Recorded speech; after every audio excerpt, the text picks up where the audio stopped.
Hi, I'm Bob Liodice, President of the ANA, and today I want to talk about our activities and the needs to focus in on what's taking place down in Washington, D.C.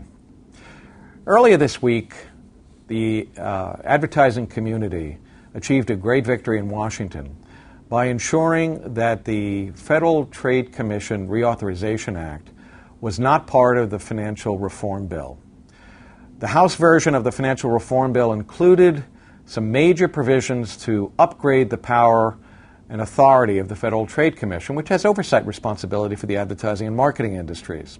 Fortunately, the Senate version did not have that, and when that act came to committee, essentially the Federal Trade Commission reauthorization component was pulled out of the final legislation. That's a good thing for the advertising industry, because what we did not want to incur was increasing regulation by government authorities. That whole focus about being able to provide a collaboration with the legislative branch of the government to ensure that the industry has the ability to self-regulate itself, to ensure that we create an environment for the advertising and marketing communities to be unencumbered by federal and state legislation is absolutely important. It's absolutely critical. The work that is done by our government relations group at the ANA down in Washington and our other colleagues at the Interactive Advertising Bureau, the 4As, and the AAF are so critical to our industry. The work that they do does a lot in terms of being able to ensure the economic impact of our total industry and to ensure that we have a healthy environment for which to thrive in. That requires a lot of hand-holding, talking to congressmen, focusing in on those key issues down in D.C.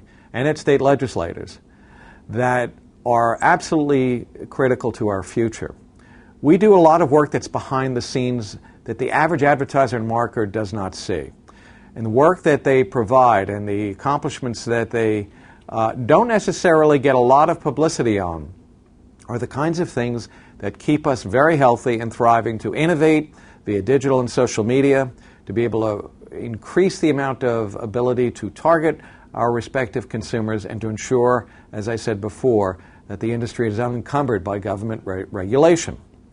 So, how do we provide greater support? Well, clearly the association world is doing a lot in that regard. But I would encourage our marketer members and those that are in the agency community and the media community to basically step up their level of contributions to our advertising PAC. In particular, it's Pro-Ad PAC. Those types of fund deliveries go a long way to ensure that we have meaningful dialogue with congressional delegations, be they in the Senate or in the House. Those conversations are absolutely critical for us to ensure that we're getting our messages across and that our representatives across the country are working on behalf of our industry. That can be done by individual contributions by executives or PAC-to-PAC transfers.